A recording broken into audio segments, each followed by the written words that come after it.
In breaking news, the Washington Post just exposed one of Donald Trump's biggest military lies, or just revealed perhaps the biggest case of Pentagon incompetence we've seen so far from this War Department. And so you can decide which it is. I have all the details for you next. I'm Dan, and welcome to another Occupy Democrats video. To get all of our reports about the misconduct by our bone-spurred commander-in-chief and his secretary of warmongering, please hit that subscribe button.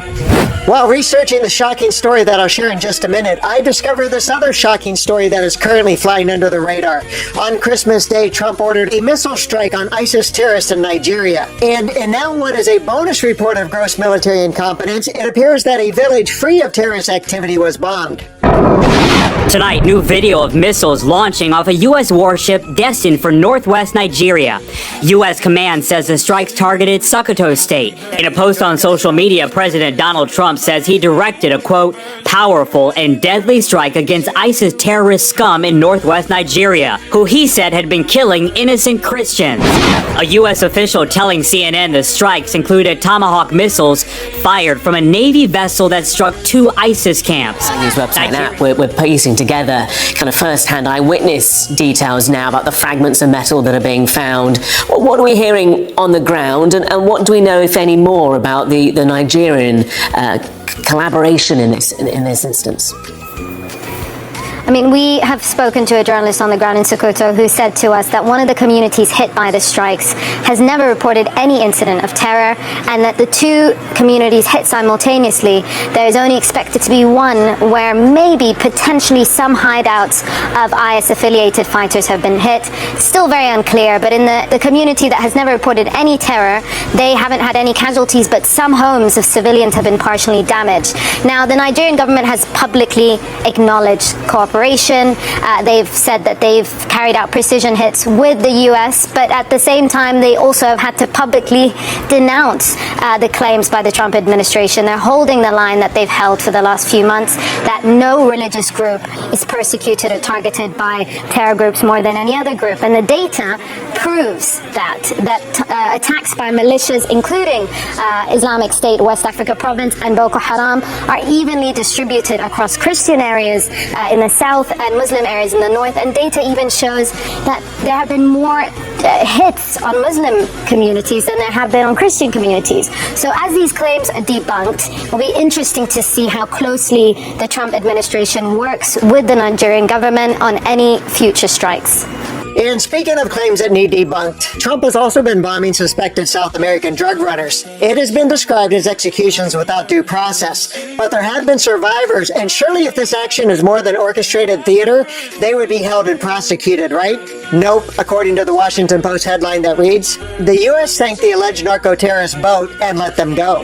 Quito, Ecuador. The police arrived at the airport prepared to arrest a drug trafficker, a mariner whose crewmates the U.S. military had just killed. Andres Fernando Tufino Chila was one of only two people known to have survived a U.S. strike on a vessel that the Trump administration alleged was smuggling drugs from South America. President Donald Trump had described the Ecuadorian and a fellow survivor of the October 16th strike in the Atlantic Ocean as terrorists who would be returned to their countries of origin for detention and prosecution.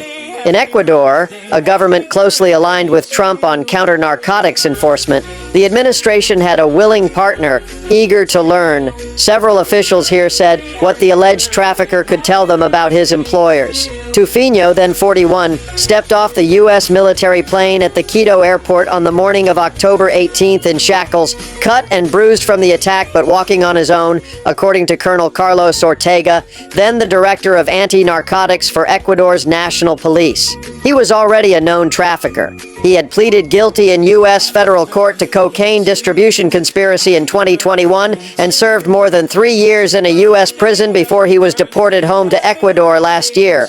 Now the U.S. military had picked him up amid the wreckage of a semi-submersible vessel, a narco sub. But in transferring him to Ecuadorian custody, 3 officials here said U.S. forces didn't provide any evidence that could be used to detain him. No seized drugs, no phone or GPS records, no videos, none of the intelligence that led them to target his vessel. On landing in Quito, U.S. officials told the Ecuadorians that the transfer was a humanitarian repatriation, Ortega said. Within hours, Tufino was let go. Those are just the highlights. For the full story, visit thewashingtonpost.com. What in the name of lies, hypocrisy, and military misuse is going on here? You know what's going on. Trump is using the drug narrative as cover to make a move on Venezuela for his own nefarious reasons. Ben Norton saw it coming and explained it in advance, and I'll give him the final word. The United States is waging war against Venezuela. This is not a hypothetical. The U.S. military has bombed numerous boats surrounding Venezuela, killing dozens of people. Trump has publicly admitted that he ordered the CIA to attack Venezuela. And the U.S. military has 10,000 troops preparing to further escalate. The real question is, what is Donald Trump's plan? Is he going to send planes to directly bomb Venezuela in its territory? Is he going to send U.S. Special Operations Forces and CIA teams to try to assassinate President Nicolas Maduro? And I'm going to start by pointing out that Trump hasn't really hidden the fact that he wants to steal Venezuela's oil. Venezuela. How about we're buying oil from Venezuela? When I left, Venezuela was ready to collapse. We would have taken it over. We would have gotten all that oil. It would have been right next door. Now, it's no secret that Venezuela has the largest known oil reserves in the world. And it's not just oil that Venezuela has. This is a country that is very rich in natural resources, including natural gas and gold and other critical minerals, including rare earths, which is something that the Trump administration is obsessed with getting access to.